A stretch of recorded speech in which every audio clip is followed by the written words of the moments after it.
Get ready for a live demo of Professor ARPDAU. Hello and welcome to Growth Masterminds, the podcast for growth marketers. My name is John Gatsier. About a year ago, I had the director of analytics from Eastside Games on Growth Masterminds. We chatted about his book, Game Analytics, and he told me that actually sold more copies than going on Eric Sufert's podcast. So really, I think you're competitive, John. no, not at all. Today, he's got something new. It's called Professor ARPDAU, and it's a set of free online tools that game marketers need desperately. One is Retention Curve Creator. Another is LTV Predictor. Another one is DAU, Daily Average User Predictor. And another one is geographical pricing. You didn't know you needed that one, but you probably do. We're going to chat with Russell and get a demo of all these recently released free tools and have some fun. Welcome, Russell. How you doing? Great. Thanks for having me on again, John. Hey, I am super pumped. I'm guessing your goal is just to make game analytics like super stupid simple.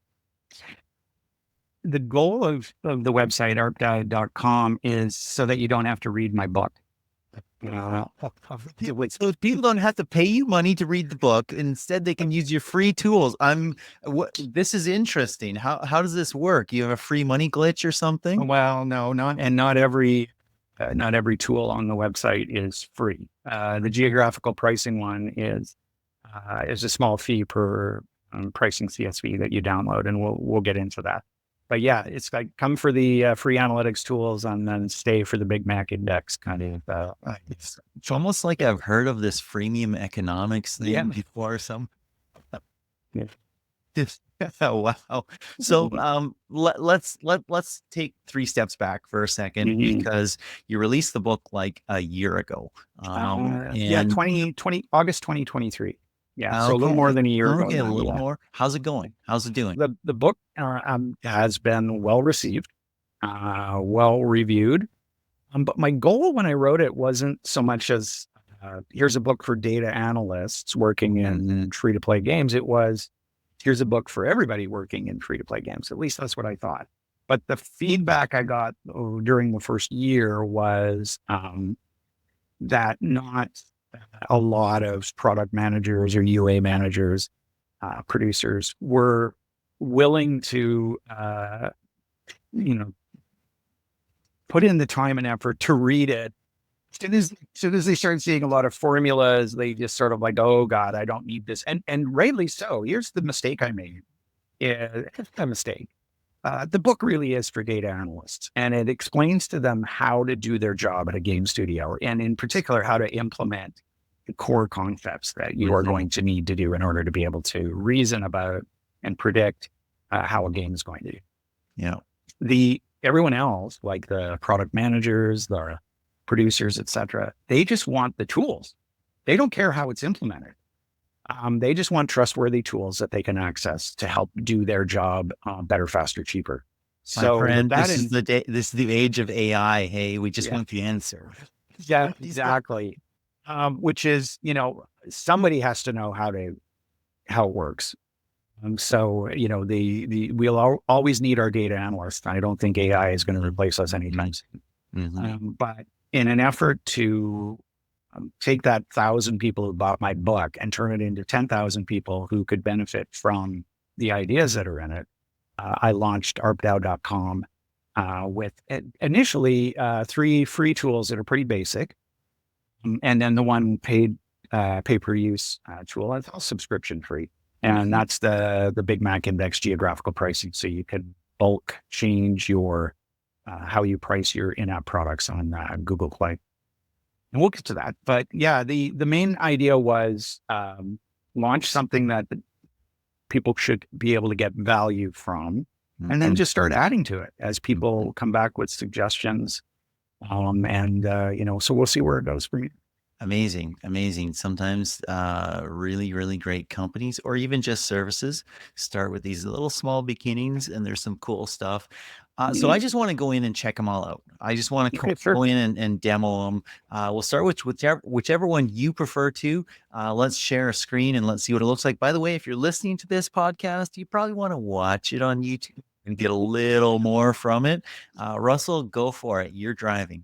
If we scroll down to the services, which is where the fun begins, you'll see that I've listed 1, 2, 3, 4 steps. And they're the first 3 are the free predictive analytics tools. And you need to do them in order. And the reason is that the LTV predictions and the DAU predictions are based on the retention curve. So they're all, a technique that I'm using here is to fit a curve to your early retention signals. So we may as well launch it and we can look at it and how that works. And then once we know what your curve's formula is, then we can go about doing all these other nifty things like saying what your LTV by day end is going to be, what your D7 ROAS targets need to be, how many daily active users you're going to get over the next 6 months to a year, and how much daily revenue. Makes sense. So, yeah. So, I use, just sort of session tracking here to keep track of what you've plugged in for your variables along the way. And there's really only 3 things that you plug in. And it starts with your early signals for retention. So, and this can be for any cohort that you like. Say you're like, oh, I've got a game out and I'm noticing that I'm getting like, 45% D1 retention for my Android US users. And then it goes to, 30% on D3, 22% on D7. I don't know what D30 is yet, so I'm just going to leave that at 0. Okay. But over time, as I start to get more mature users and I get a data point for that, I can plug it in because it's going to help with our model. And then I hit submit and scroll down, and here's there's a formula. There's a formula. I know, and don't be scared. You don't ever have to know. You don't need to use it. I'm going to use it for you. But actually, some people who've had a look at this earlier are like, oh, that's awesome. I've always wanted to know what the retention curve is for my game or whatever. So this one is a really juicy one because that early retention is so good. It extrapolates out to like your day 90 retention is still like 8.59%. Like, man, if you have a game that's doing that, congratulations. Yes. And then even out all the way to day 365, 5% of your users are still going to play that day. So what that means, you get 1,000 installs on a particular day, and a year later, you can expect that 51 of them are still. Wow. Which is, and we all know this like intellectually, right? And obviously the people that you're giving this to live it every single day. I don't live it every single day and I hear about it regularly, but I mean, that just makes it super stark, right? Like I'm literally acquiring 1,000 users for my, let's say mid-core or casual game, right? And I'm paying, I don't know, what am I paying? I'm paying $4,000, $5,000 for them or something like that every single day. A year later, I've got 50 of them. Yeah, but if you got 50, that's great. Yes.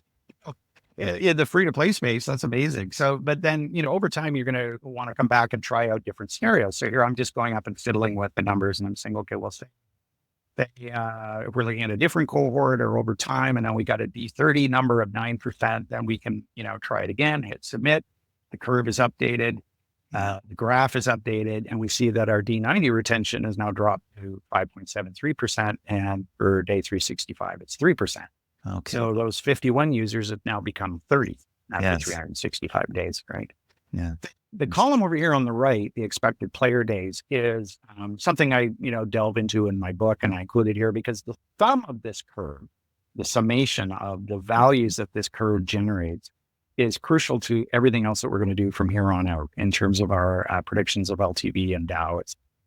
And it tells you, it's got this unique property. It's basically what's the expected number of unique calendar days that an install is going to have played your game by a certain day. So day and after install, let's say for day 30 here, what it's saying is that for each install you get, in their first 30 days, they're going to play your game on average 5 to 6 different days. Interesting. And that's because your regular users are using you multiple times a day, right? And then so many of the others have just deleted you ages ago. Yes. And that is an expected value. It's an average. And if in my book, I show you that it's not, it's all like a normal distribution, as you just alluded to. Most of your installs are going to play maybe on the first day and that's it. Some will maybe play 2 days, and then you've got some who play every day. So you've got some out there on one tail who played every day because they love it. They played 30 unique days out of their first 30. Yeah. So they played every day. Yeah. And then you've got some who kick their tires and hate it, and they play like 1 day. And then the average of all that over all of your players is going to be around somewhere between 5 to 6. Cool. Right. So, and it adds up like over the first 365 days we see here. You can expect that on average, they'll play 21 distinct calendar days over their first year of installing the app. Interesting. So now you've got this retention curve, you can predict LTV. Yes. So that's the next step. So it's step 2 if we go back to the homepage, but here I've just had a little button at the bottom. You can just follow along. So now we can use the retention curve to predict customer lifetime value or FTV. So I click the button. It's remembered what my retention curve is. I can always go back and change it. And so most people know this from, performance marketing school or business school or whatever. Performance marketing school. I don't know, the MBA? That's here right now. This is performance marketing school right now. 101 certificate is in the mail. Your mail, yes. That well, if you read my book, and I go to great pains to show that LTV is simply the sum of the retention curve times ARPDAU. And it's a particular kind of ARPDAU, something I define called cohort weighted ARPDAU. But for now, who cares? What all we want to know is what is a good estimate of how much money our users are going to generate in their first 7, 30, 60, 90 days after they install. And one thing I'll just interject real quick. I mean, I should have mentioned right up top, if there's somebody who's really new here and doesn't know ARPDAU, that's average revenue per daily active user. That's correct. Yes, sorry. And please keep doing that for me. We're just assuming lots of stuff. Yeah, I know. I'm assuming that, I mean, if you're on a website called Professor ARPDAU, you probably know what it is. Yeah.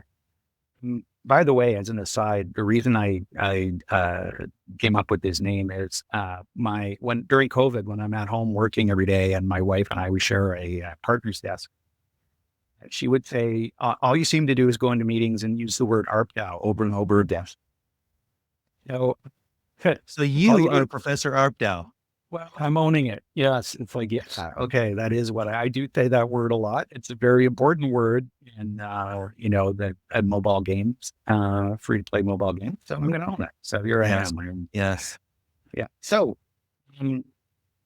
if we have an estimate of what our ARPDAU is, let's say, our game is, maybe it's ad driven and it's a 30-cent, total ARPDAU. Let's plug that in there. And then I hit the show me the money button. What the next curve is going to do is give you your LTV curve by taking the ARPDAU and multiplying it by the integral or summation of that retention function that we've determined is this, power function. Or n to the negative, and if negative exponents just means you divide by n to that power. Just a quick reminder of what we all learned in high school algebra, and instead we would never need exactly in their lives. Why do I need to learn this? Why do I need to learn this? So that you can work in mobile games. That is why. So we have this nice curve, and it's telling us that, well, if that's your retention and that's what your ARPDAU is, you can expect that the average user by day 7 is going to have generated 86 cents in revenue for you.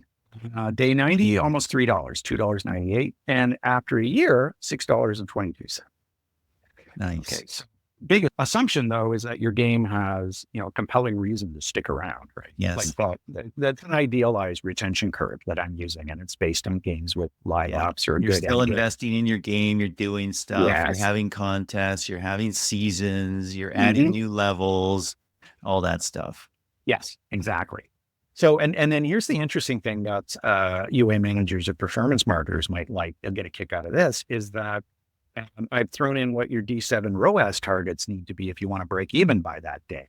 So let's say you want to break even by day 90 on your user acquisition ad spend. What it means is that after 7 days, your LTV should be at least 29% of what your cost per install was. If you do that, you're on target to break even by day 90. Right. And of course, as the longer your payback window is, The slower you grow. The less you need to by day 7. Yeah. So if you don't care about breaking even until 365 days later, if your ad campaigns are showing a B7 return of 14%, then you're going to break even by day 365. Everybody who doesn't want to break even until day 365, please raise your hand. Yes. Yeah. Well, assume you're very well funded and don't have to turn that money over quick enough to reinvest. Yeah, exactly. You're working on Monopoly Go, basically, or that what and I talk about this openly in the book. Is at Eastside Games, when I ran the growth team there, we were always looking for a payback by day 90. So we were typically looking for D7 return on ad spend ROAS numbers where we'd come in at around 30%, 25 to 30%. We'd be confident that we were on track. And you guys were kind of mid-core, right? Maybe some casual games, but not super hyper casual, correct? Games. When I was there. And now I say we, I'm actually retired, but I'm still on the board of directors for the studio. And so I get close eye on what's going on. And we're also doing match games now. And match 3 games have a different kind of payback structure. So for example, whereas with our idle games, we look for a 90-day ROAS. For the match games, we look at 180 days because you see the slightly different payback curve. Okay. Very cool. Well, what's the next step? Next step is, how much money is my game going to make? So, how big is this thing going to get? So the next step is we're going to predict your daily active users and your revenue. Now we could do this step. We could go directly to this step by just plugging in, ARPDAU and the retention curve. But, I want to make sense to have a look. Some valuable information in those first 2 steps, right? Yeah. So that was good to go. Yeah, exactly. Yeah. Well, you need to always do the first step. You got to have your retention curve in place. And there's links if you want to go back and revisit those. Your DAU is dependent on your retention curve, the average number of daily installs that you're able to generate. So, and this is one of the hardest things that, for a lot of studios to do is estimate how the thing's going to grow. When are we going to plateau? What's our DAU going to end up landing at? And again, it's just simply, if you know your retention curve, it's the integral or sum of the retention curve times the number of daily installs. It's that simple. But most of us, and I was one of them as well, you start out by building a spreadsheet with columns for each day and overlapping stuff. And I mean, even Eric Seufert does that. And he even tells that as a tool or something. But the reality is it's not that complicated. And you can just, once you have your retention curve, come in here and tell me how many installs per day. So let's say you're doing 1,500. You got a good, you got good ASO, and you're maybe spending money on some user acquisition. With this retention curve that we've calculated and 1,500 installs per day, we predict that by a year from now, we're going to have 31,000 daily active users. Okay. Which may seem low, right? And it is surprisingly difficult to grow some game. And not just because maybe the cost of installs are going up, but you need a really good retention. You need to retain your users if you want to, grow them. Yeah. So this is, it's showing it's the same curve as the LTV curve, but in this, instead of how many dollars by day end, this is how many daily active users you can expect. And so this is for, like, say you've launched a new app, and that's your retention curve, and you're averaging, 1,500 installs per day.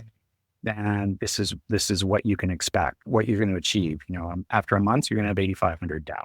This is also a great tool to look at before you actually launch your game, maybe even before you build your game, right? Yes. Okay, what do I need to do to get to a certain expected level of revenue? What kind of game will do that? What kind of mechanics will do that? What kind of, how will I build in the retention that will enable me to make $10,000 a day, right? Yeah, that's totally it. And then you can go back, and let's go back to the ARPDAU, the LTV predictor here. You can play around with, if we improve our day 1 retention by 3% and our day 30 by 1%, and what impact is that going to have? Well, our LTV 365 just went up by 50 cents. That's it. Because really what you need, the most important metric really for long-tail monetization is what's your D7 retention. So if we bring that up to 22%, and how are we going to do it? Well, I've got it anchored by the D30 here though. So if we can get that D30 up to 11 or 12% as well, how are we going to do? We're now up to, there we go. See that big jump? Now it's up to $8.33. And your day 90 is $3.62. Right. Nice. So we can really start to, if we can achieve that, and now you've got a tangible goal for your live ops team or your game team. Say you have a game in soft launch. Yeah. And you got to know when are we comfortable to go worldwide? Well, it really depends on, what's the goal for this game? What makes sense for this game in terms of the amount of revenue it's bringing into your studio? So what if you doubled your ARPDAU? What if your ARPDAU went to 60 cents, right? Now you're looking at a remarkable, with that retention curve, you can expect your day 90 LTV is going to be $7.25. Yes. And then go on to the next step. And all of that means the amount you can actually bid for new installs significantly grows. Yeah. And so now, if we go back to what's our, with that increased retention, we're still just doing 1,500 installs per day. By day 90, we've got 18,000 DAU. We're making, there's your magic $10,000 a day. Right. Which otherwise we were getting at day 365. Now at 365, we're getting 25K a day. Super, super, super interesting. Cool. Okay. Anything else here before we go on to geographical pricing? Just that I'd love people's feedback. I want to know what else they would like to see here. One of the things I'm interested in adding, and I probably will pretty soon, is your days to break even based on, say, if you have a ad campaign that by day 7, you've seen what the LTV is for the cohort, and you know what the CPI is based on this monetization curve. What's our day to break even? Because in terms of formulas, going back to the book, that was the most impressive looking formula in the entire book, because it used the, the constant and exponents and logs and all this stuff. And that's great. Again, like I said, here's how you implement it, fellow data scientists, data analysts. Nice. But for a product manager, they just want to know what's the answer, or in this case, a user acquisition. Yeah. I bet you one request that'll come is export to Google Sheets or something like that. Every data analyst, and they're kind of worse. Nightmare. They build this beautiful dashboard in Tableau or something. And Exactly. How do I export it to Excel? You have no idea. I mean, we literally added a feature like that a couple months ago in Singular, where you can literally export data that'll continually update into Google Sheets. And it's been like the most sleeper, insane, successful feature ever, because somebody can set that up once and boom, it just updates all the time where they are every day. Or somebody can set that up for them. Somebody super technical or a little more technical, set that up for 10 or 15 other product managers or line managers, whatever. And it's actually super interesting. People love Excel. I'm sure I could add that at some point, like each of the data points that went into calculating these curves, and then the assumptions that went into it. So you can, if you don't want to use the website, you can just build your own model and I can help you do that. Exactly. Yeah. Cool. So let's talk about the Big Mac Index then, and what you got next. Yeah. So the next step 4 of the 4 that I have right now is, one of the ways that we can improve our ARPDAU, which is, fundamental to how well our game is going to do. How do we get that 60 cent ARPDAU higher? Well, one of the things you might explore is your pricing throughout the world. So what I say here is let's look at implementing country-specific pricing to improve ARPDAU and grow daily revenue. So, And even as you're bringing this up, what I'll do to just preface this really quick is that a lot of people, because it's not super easy, especially on Android, but also on iOS, mhm, it's not super easy to know, okay, if my in-app purchase is $1 in the US, what should it be everywhere else, right? That's kind of the Big mhm, Mac index, the affordability index. You gave me an example of like a giant enterprise company whose service you use regularly has the same price basically mhm. across the globe, right? So Yeah, some people are tremendously overpaying, some people are tremendously underpaying. yeah, yes, and when one of the things that was kind of surprising to me when I was looking at the Google Play dashboard where we set our prices and stuff, you really don't have the kind of control over it that you thought would be useful. Mm-hmm. And all you're doing is just saying, here's my default price. So, I'm a Canadian studio, and so we want this in-app product to be 99 cents, or I'm an American studio, I want it to be 4.99, whatever it might be. And then Google and Apple, all they do is say, fine, what are the current exchange rates today? And there you go. That's your price. And we're going to round up. So like, if it says it should be $6.82 in Canada for that 4.99 US SKU, well, we're going to make it 6.99. Mm-hmm. Right. Mm-hmm. That's all they do.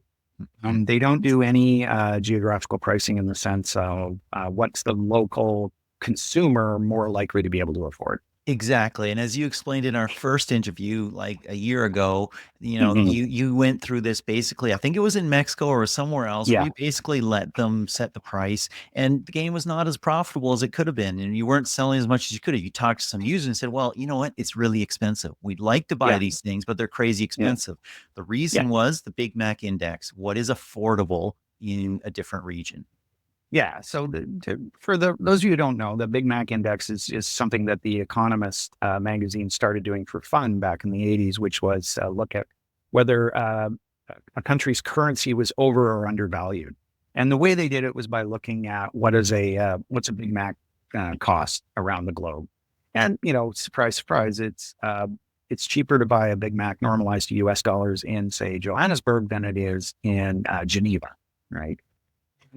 There's what's going on there is that there are input costs like the ingredients and so on, and labor for the people working in the store, but it's really about what can the market afford. Mm-hmm. And so McDonald's has optimized their prices around the world, and so the economists thought it'd be interesting to compare them and then create an index in terms of I create an index by looking how that they relate to the price of a Big Mac in the US, and then I use that as a way to adjust the prices. So Professor ARPDAU here not only uses current exchange rates and understands which countries have a value added tax or a goods and services tax that must be included in the price, and it will go through and adjust all of your prices using the Big Mac index or purchasing power parity, whatever it has data available to do. Cool. Try to come up with a price that's more comparable in the 100 other countries that your game may be available in. Mm-hmm. Mm-hmm. So let me show you how that works. Some of you may not even be aware that the Google Play Console has this feature to import and export comma separated values files. So I'm going to switch quickly to just show you, say, where you go in the Google Play Console and share this tab instead. So here I am. You see me now. I'm in Google Play. Yep. Yep. So, here's an app. If we go to monetize with Play and we look at our product and our in-app products, which is what Google calls them. I think Apple calls them SKUs, like stop keeping units, but I use IAP. So here is for this particular game, the list of currently defined in-app products, right? And you can open one, like here's 99-cent Canadian ones, because again, we're a Canadian studio. Our default currency is CAD. We can go in and edit the price. One of the strange things about Google Play dashboard is when you create this in-app product and you set a default price, it goes and chooses a price based on the current exchange rate at that moment and never updates them again for based on the exchange rate. So one of the things, you can go in here and click over here. There's this update exchange rates button. And you can click on that and it'll go through and say, well, actually 99 cents. Whoa, Canadian Algeria now. doubled. Yeah. And the Australian price actually went down. Some of them don't change at all, like in Austria and Bahrain, which is using the US currency, for example. But then, as we can see, you could scroll down. I'm not going to go ad nauseum, but what I'm actually going to do is just discard these changes. Because what I want to do is consider changing the price for every country in every in-app product for this game. That's a lot of data. And if you were to do it by hand, it would take you all week. So what we're going to do it in a few minutes. What we're going to do is, first of all, we're going to go over here and click on the export button. And then the Google Play Console is going to give us a file, a CSV file that begins with in-app products, and then your URL that you use to identify yourself as a publisher. So I'm going to save that. And then I'm going to go back over to Professor ARPDAU. Mm-hmm. I'm going to share this tab instead. Here we go. So I'm built a system that can read and write these Google CSV files and save you tons and tons of time, and hopefully also increase your revenue potential by giving you better prices and increasing your global conversion. Mm-hmm. Right. So, or you can use this to update your prices in any way you like, and we'll see that in a second. So here we are. I've navigated to the file I just downloaded from Google, and I'm going to upload it to Professor ARPDAU. Now, in case you're worried about security or privacy, none of this data is stored. I built this website myself, and there is no database. It's all done with, I'm old school. I did it all in Java servlets. Didn't even use Java server pages. So first thing that we get here is a little report on the CSV that I just uploaded. And it says that there are 110 different in-app products. Your default country is Canada, and there's 98 country-specific prices defined for each of these in-app products. Okay, so what we want to do now is look at adjusting those prices. We could just do it based on current exchange rates, saving you going through 110 different screens on Google to do that for each of your in-app products, right? So we could do that. We could do our own percentage change from the existing prices. Say, you know what, we're thinking maybe we should just across the board, it's inflationary times, let's do a 25% increase in all of our prices. You can do that. I support that. But the relative purchasing power, the Big Mac Index, is the one that's interesting, to me anyway. And you can go in and you can select the countries you want to do this for. You do all of them, or to make it more readable, I'm just going to do, first of all, to start with, just the 3 countries that begin with A. Sure. Algeria, Australia, Austria. This base price is on. This only appears if you're outside of the US or you have a default currency other than the US. Cool. And the reason for it is that a lot of studios like us, what we do is we choose a price in CAD that gives us the price we want in the US. So I'm going to choose your existing USA prices here. But again, if your default currency is the US dollar, you won't see this. And then there's some advanced options that, I don't want to go into right now. I hide them, but they're there if you need. Let's try it. All right. Nothing's going to happen. Nothing bad's going to happen. You're just going to get to see, wow, what would be the prices that would be, none of the prices changed. What did I do wrong? I got to go back and do that again. I think I confused it here with the, it shouldn't have. Oh, I think I know why. I've uploaded the wrong file here. Thanks. Okay. I can go back and do that. What I've done is I made these changes earlier because I was prepping for the demo. And so it's actually got all of the prices already. It's like, oh, well, I don't need to change anything. We've optimized your prices already. Pre-optimized. Yes. I'll go back and choose a different one. No worries. You can edit this out for me. So at this stage, I'm going to choose a different file. Let's go and do ARPDAU Solitaire. 41. So for this one, we got 41 in-app purchases, or in-app products rather, defined default price. Canada. What's this? IAPs linked to template pricing. One of the things that Google supports is if you're a studio and you have more than one game, you can create template prices and share those across games. If you do that, you can't run any price experiments and you can't adjust the price in countries individually. Ouch. Yeah. So one of the things Professor ARPDAU will do for you is automatically unlink any of your products with a template. Okay. There are 96 countries with prices defined for each of these 41 SKUs or in-app products. Again, we could do the current exchange rates only. We could do a percentage from existing, but let's go with the relative purchasing power, the Big Mac Index.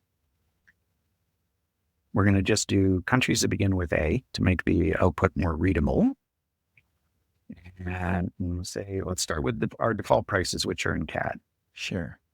Submit. This is what we're seeing here is that for those 3 countries, the price in Austria and Australia for a $1.29 CAD product is pretty accurate. We're going to make a significant price reduction in Algeria. Okay. Right? And then if we look at these other in-app products with higher price tags, we see that we're suggesting a price reduction across the board, like all 3 countries, including Australia and Austria. Yeah. Now, let me go back. You can go back and forth and experiment until you get what you think is right. So let's do, instead of our default prices in Canadian dollars, the existing US prices for each of these IPs. If we submit, and now we're seeing that, the US 99-cent product should really be priced at 79 euro cents. And then again, the same significant reduction in Algeria. Super interesting. You can play with it. You can check it. You can try it. You can upload it, and you can see, hey, does this improve our economy? Does this improve our monetization? What happens? What changed? And pretty simple to change back as well. Nice. So let's go back and let's say, okay, actually, I think this is interesting. I'm going to go with this relative purchasing power adjustment. And I'm going to use our existing USA prices. So that means that prices won't change in the US, but they could potentially change in every other country, every other one of these, the 95 other countries with which we have prices defined. Right. I hit submit. And now I have a new CSV with 41 updated in-app products. Wow. And you can scroll down and see that the amber colors are price reductions and the green is either new or price increases. Gotcha. Right. Gotcha. Huh. So it's a significant number of changes here. Yes. And download your CSV. That's what we're going to do. We're going to download it, which what it does then is it sends me over to Stripe, because this is, again, there you go. There you go. That's when you pay. Huh. Yep. Very cool. So $19.95 for each file, and then a processing fee of 15 cents Canadian per in-app product. And you'll put in a promo code for. That's right. You may. Well, so that I don't have to pay for this during my demo, I'm going to use the one I set up for 100% off, which expires tonight at midnight. And I better publish this instantly. Yes, exactly. I'm going to go in here and fill in my details. And again, I don't keep any of this. I don't store your email address. I don't bombard you with. Wow. What's your retention going to be like with this? Well, hopefully better than, I don't know. We'll find out. Okay. So I paid for it, and it says, thank you for your order. Now I can download my new CSV. Yeah. I'm going to save it, and it's the file. It's the same name as the one we uploaded, but they put ARPDAU _ in front of it. Excellent. And then we save the file. And then, of course, what's the next step? We're going to go back to Google Play, and you upload it, and then you get all the changes. Instead, I'm going to go import, and I go, okay, where's that file? Here it is. I'm going to go in here. I'm not going to do it because I don't want to mess up the prices for this game here. Because I'm not the producer, I shouldn't be doing this. But then I import it, right? And then it would go through and change all of those prices. Yeah. So I'm going to cancel that. Very cool. Very, very cool. Let's go back here, because I'm sure you have a bunch of questions. So in particular, how do we know if this is working? How do we evaluate Mhm. the results of any price changes that we might do. So you could read my book, or again, because I built this website so you don't have to read my book. You could look at this slide deck that I put together. Mhm. So I'm going to click on that, and I'm going to quickly just show you that it's from a talk I gave at Games Forum in Seattle shortly after the book came out. And it was about the importance of doing geographical pricing outside of your tier 1 countries. Mhm. So, yeah, based on chapter 11. Nice. So, but what's interesting, you can scroll through, you can see here's the motivation. I was talking about Mexican prices are too high. And then here's a way as get your data analysts in your studio to build you this kind of visualization of what's your conversion versus LTV look like in each of your countries. Mhm. And what it'll do is tell you, here's where the problems are, and you should focus on those to begin with. Gotcha. And then how do you evaluate after, to figure out whether it's working or not? If you were to do like an A/B test, or in this case, it'd have to be a paired one, unless you did, control and test groups. Yeah. So, Yeah. okay. Yeah. So you can have a look at that.